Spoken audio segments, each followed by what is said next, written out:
se smrdí, jak dědovi ovce.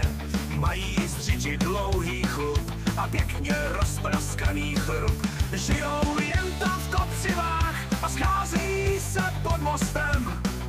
A tam si střílejí, heráka žije pouze za svým psem. Má asi 1,50 m a polívá se prošlým pivem. A pak jenom chčije ten čurák, jeden potom žije pouze z vratných láhví a od piva.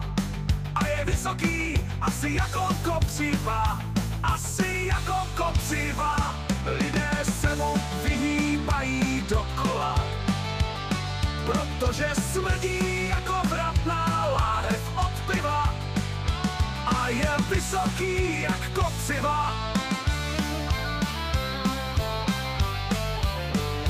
Tento son skladám ve vaně a u toho přemýšlím, jak oni žijou ve špíně a na udusané hlíně od bagru. A na udusané hlíně od bagru rádi skáčou do pole, dělají tam brikule a pak se zase ožere a ráno Joža v kombajně uhánějící na pole přejede ho a najednou je něco nevrlé z bezďáka, je plochý kámen a bude s ním nejspíš amen, protože je plochý jako kámen.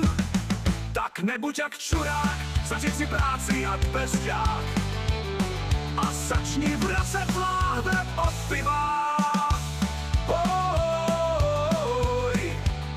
Tak začni vracet láhve od piva, ale nebuď vysoký jako kopřiva.